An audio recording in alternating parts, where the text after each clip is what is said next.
You know, there's a lot of talk going on right now about business growth planning and planning for your business and getting into 2023 planning or next year planning. But what does it all mean? I mean, how does one actually go about creating a business growth plan and a strategy for the following year? Well, my love, in this video, I am going to break down for you the business growth strategy planning process that I have been using to grow multiple seven-figure businesses for nearly 25 years. I'm going to break it down, all the steps, all the components, exactly what you need to do, so you are not going to want to miss this. You ready? Let's get to work.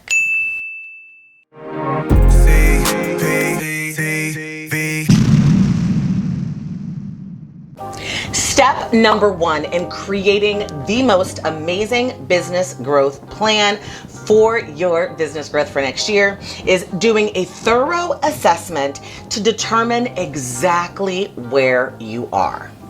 So, in order to do that thorough assessment, the first thing I want you to do is to conduct an environmental scan. That is everything that is going on in your market. I want you to scan the market, scan the environment, and do a ton of research. Now, you've heard me talk about research, especially if you're one of my Startup Academy members. I've talked about when you're starting your business, you've got to do a lot of market research. And the reality is, that initial lesson in doing the market research are exactly the steps that I need you to take in order to do this environmental scan. It's the exact same process. I want you to really dive deep into your market. I want you to figure out what's new, what's exciting, what didn't work, what's going on, who's doing what are your newest competitors, what are your old competitors, what is your ideal customer saying that they need, what changes have taken place, anything and everything that you can find about what's going on in your market. I want you to have an idea of what it is, because that assessment, knowing where your market is going to be absolutely critical. In addition to an environmental scan, I need you to make sure that you do an internal analysis as well. And this is even more important than what you find out about what's going on in your market. You really have to know your business in and out. You need to start with reviewing your customer feedback and your ideal customer avatar needs. Now, how do you do that? Well, you actually pull out your customer feedback data that you have been gathering over the previous years. Questions, comments, concern, ratings, reviews that they've given you, all of the stuff that you've been gathering over the previous year about your customers and from your customers. And I want you to put it all together into one huge document, print everything out, put it in a binder, I don't care what you do, and sit and read and absorb.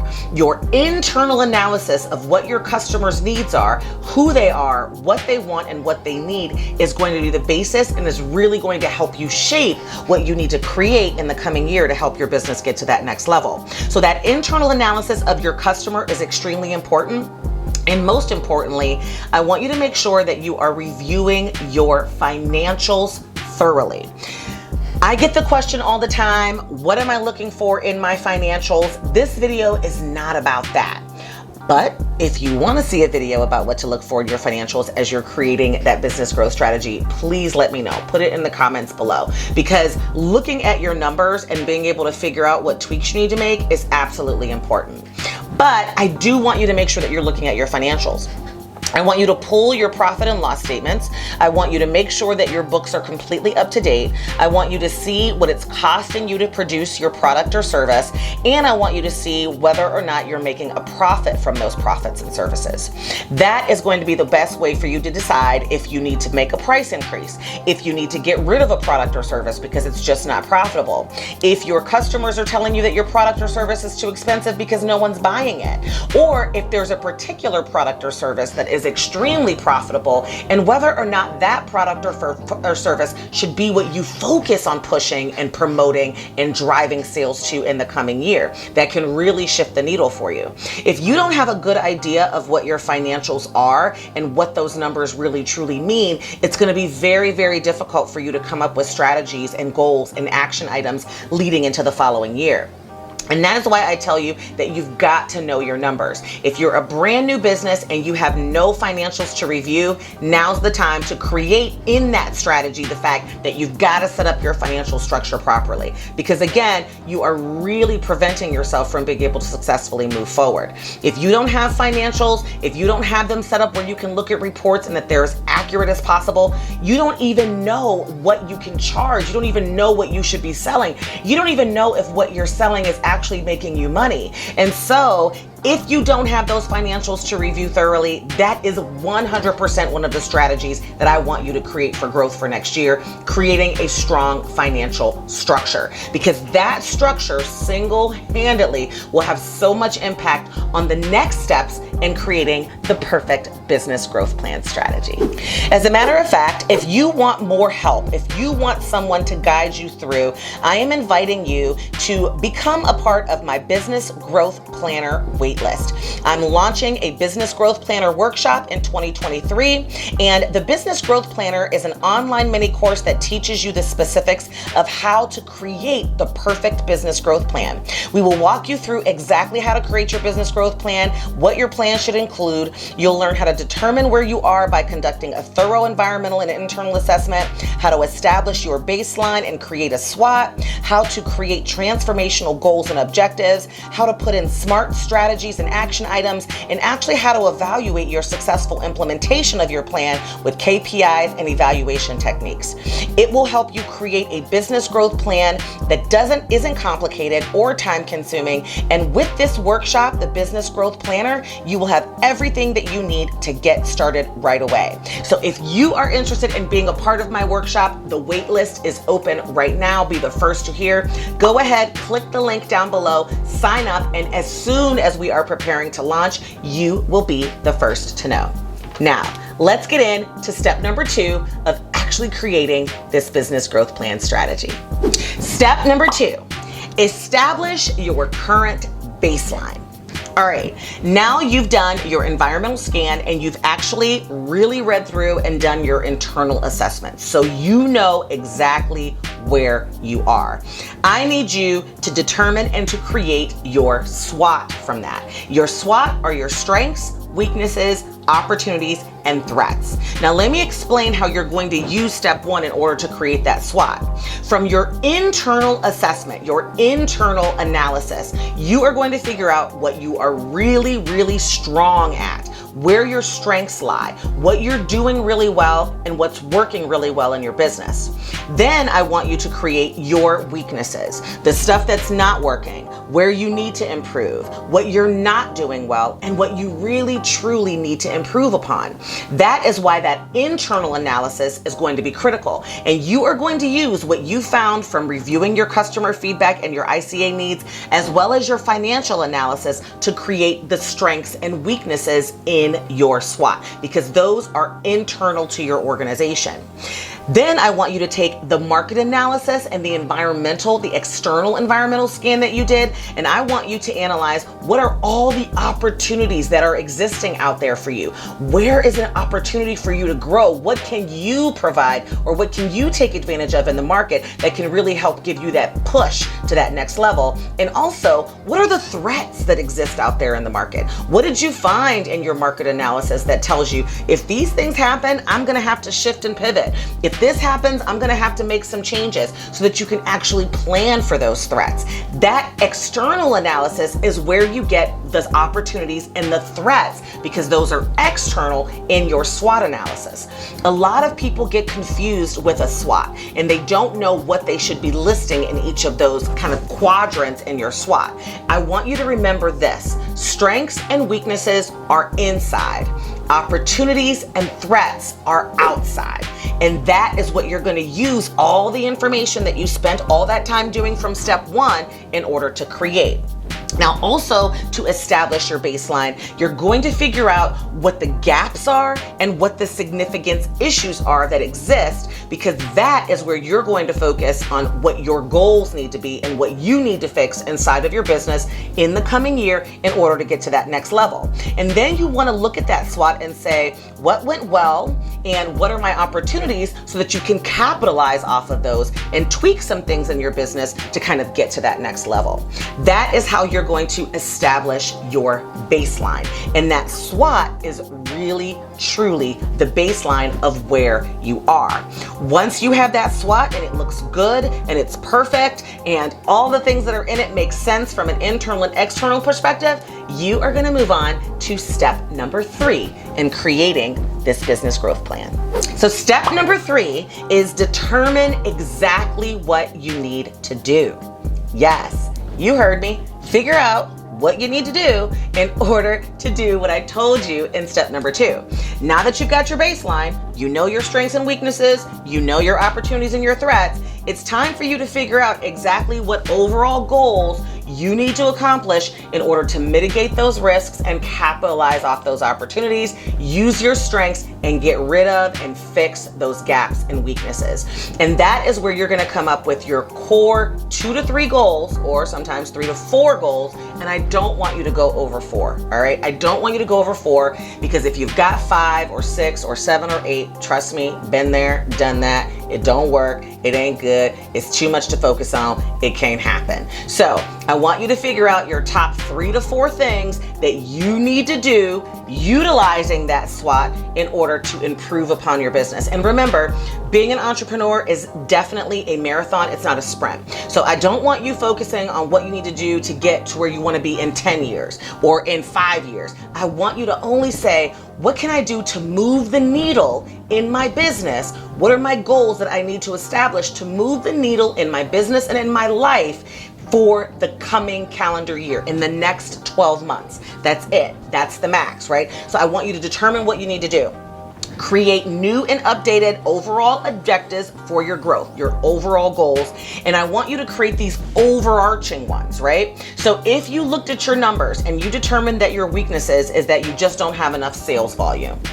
Let's just say you just don't have enough customers. You don't have enough volume in order to achieve a real true profitability. Then an overall objective for your organization based upon what you're saying in that SWOT could be increase my sales volume to $400,000 in 2023 or 2024, or whatever the time it is that you're doing this growth plan. Increase my sales volume to $400,000 in order to achieve true profitability, right? That's an overall goal. That is something that I want you to think about, and I want you to create 3 or 4 just like that. I don't want you to create too specific. These are your overarching goals that you know you need to do in order to fix the weaknesses and in order to capitalize off of your strengths. And from those overall goals, once you've established what those overarching ones are, we're going to move on to step number 4, because this is where it gets real good and real specific in your business growth plan. Are you liking where we're going so far? Because if so, I'm going to need you to help me in this wonderful YouTube algorithm and give me a like. Smash that like button down below. It means so much. And while you're down there, of course, subscribe, because this is just the beginning of our growth planning process that we're going through. We're going to continue to talk through this in this all-important month. So while you're down there, give me that little button and like, and let me know what your questions are. I love to answer them. So step number 4 in creating your growth plan strategy is to determine exactly how you will get those overarching goals done. All right? Yes. Step number 3, you got the goals. I wanted you to create those 3 or 4. Now it's time to get down to the specifics. The specifics of exactly how you're going to get those goals done. And that means I need you to create 3 to 4 strategies under each of those goals. All right? 3 to 4 strategies. And sometimes I get the question, well, how do I know what my strategies should be? So using that example that we just went over of increase my sales volume to $400,000 in the coming year. And you might be thinking, all right, so what should my strategies be in order to increase my sales volume? Well, I want you to do as much research and learn as much as you can and tap into as many people as you can to figure out what your strategies are. But there's a certain amount of common sense that also goes along with that example goal that I just gave you, okay? Just think about it. Don't overthink it. So in order to create a sales volume of $400,000, there's a few things that you got to have in place. Number one, you got to have a good marketing strategy, right? You got to market your business effectively in order to drive more leads into your business, to drive those sales. The other thing that you might have to do is to actually create a very efficient sales process, because in order to get that type of volume, you got to have a high volume of customers. A part of the reason why you may not be achieving that sales volume is because you just don't have enough time to see that many customers. So you found out that that time constraint was a weakness, which means you don't have the processes in place. So in order for you to get to that sales volume of 400,000, you know that one of your key strategies should be creating a marketing strategy. The second one should be creating efficient sales processes so that you can manage that kind of volume, and so on and so forth. You see where I'm going with that? So those two specific strategies are going to help you get to that sales volume goal. But I need you to go a step further in these strategies than with just the overarching goal. I need you to make sure that these strategies are SMART strategies. And I know you know what SMART means, right? SMART: specific, measurable, achievable, realistic, and timely. All right, that means time bound. Some people say timely, some people say time bound. So I need these to be very specific. I need them to be very specific. So I'm gonna say, create an overall organizational marketing strategy to increase our inbound leads by 50% by 12/31/2023. You see where that strategy is? It's very specific. I need to create a marketing plan that will help us increase our inbound leads by 50% by 12/31/2023. That is very smart. It's measurable. I can measure if I'm achieving 50% increase over a 40% increase. It's also time bound. I know that my deadline date to get this done is the end of December of next year. I also know that it includes a marketing plan. So that's very specific and measurable. And it's also realistic. If you have a low volume, you can double or increase by 50%, increase, those leads. So is it realistic? If you said increase my inbound leads by 1,000% by the end of next year, I might say that's not really realistic to do if you're just one person. So your capacity can really dictate whether or not it's realistic. But that's what I'm saying that I need you to do when I say create the SMART strategies that are going to actually help you accomplish that goal. And that's really what step number 4 is about. And underneath those strategies now in this step, I need you to create the specific action items step by step that you need to do in order to get that strategy accomplished. So in this example of increasing your sales volume to 400,000, this strategy, which was increasing your inbound leads, creating a marketing plan that would increase your inbound leads by 50% by the end of the year, what are the action items that you need to get done or that you need to do in order to make sure that you can get that marketing plan created to increase your inbound leads by the end of the year? And that might be 5, 6, or 7 specific steps by certain deadline dates in order for you to get that overall strategy completed. So for instance, in this example, and this is just off the top of my head, y'all, so bear with me, I'm gonna tell you to create the marketing strategy that's gonna increase your inbound leads. So the first step is, I would say, to figure out your marketing mix. Step number 1, figure out true marketing mix by January 1st, right? January 1st is immediate. It's still within your overall goals deadline, and that's the first thing you got to do. So figure out your marketing mix. How much of your marketing needs to be digital? How much of your marketing needs to be in person and face-to-face through networking events? How much of your marketing needs to be through speaking engagements? Whatever the case may be.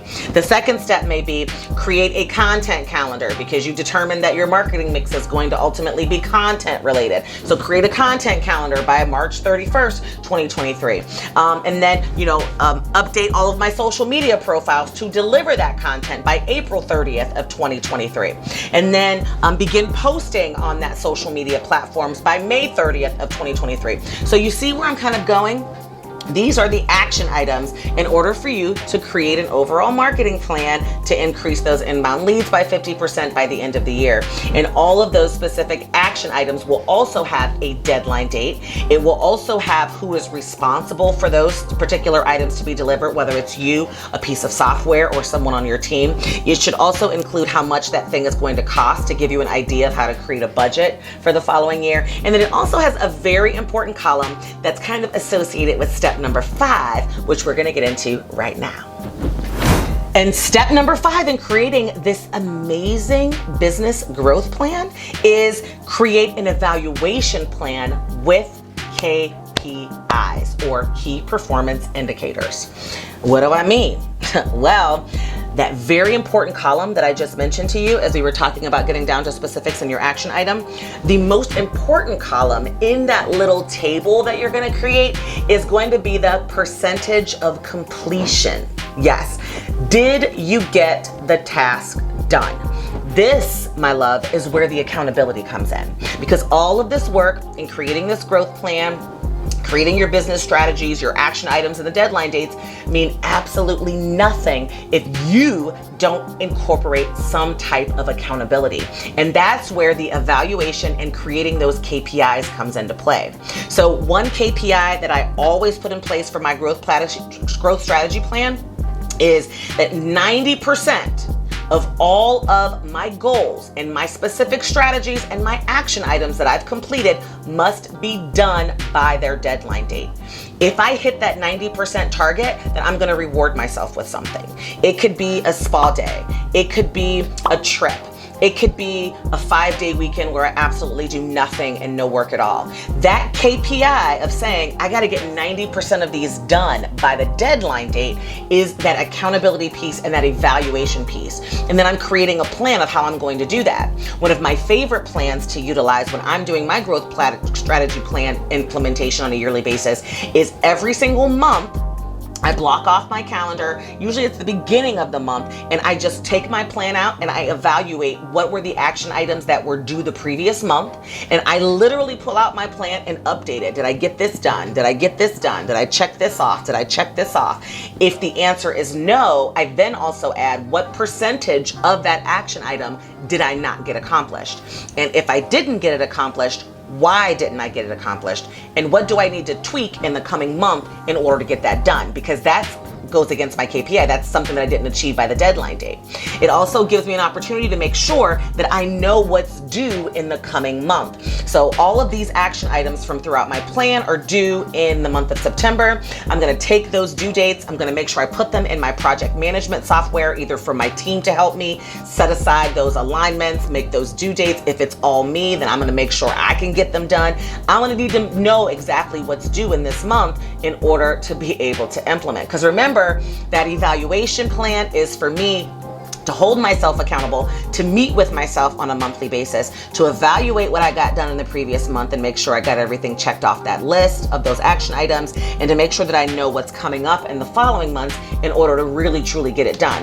And if you do this and you're constantly evaluating and you are holding yourself accountable, or you're getting a business coach to hold you accountable, or you are finding an accountability partner to hold you accountable, which if that's what you need, note that as a weakness and get that shit done too, okay? Find you an accountability partner, because this ain't no joke. This ain't no game. This will change your entrepreneurial journey and your life. I'm telling you. So make sure that accountability piece is there. Create that evaluation plan. Set yourself some key performance indicators so that you know when you're doing a good job at implementing this plan, and give yourself some fun, some kind of a reward when you actually get it accomplished. Maybe it's a bonus. For me, mine was always an extra little cash bonus. CP, you hit these KPIs, you're going to give yourself a little cash to go on a shopping spree. It's always about something that's enjoyable and not something that I need, and that is motivation enough. It's the same thing if you're trying to lose weight, right? They always tell you, you're going to go on a diet, give yourself a little cheat thing. If you accomplish this goal at the end of the week, you get to have a cheat meal. It's the exact same thing when it comes to business growth planning. And step number 5 is absolutely crucial to being able to get that whole thing accomplished. So whether you're just getting started in planning, whether you've had the idea that you need to get it done and you just didn't know where to start, and whether or not you've been working on a growth plan for a while and it just wasn't quite clicking, I hope you found this video helpful. If so, please make sure that you give me a like and you subscribe. Don't forget to get signed up for that growth planner workshop that I'm gonna be doing, because it includes all of these things plus a little accountability bonus that I think you're gonna love. And until next time, my loves, we are gonna continue to talk about business planning and growth planning for 2023. Hope you join me next week. And until then, I will see you. Have a wonderful weekend. Bye-bye.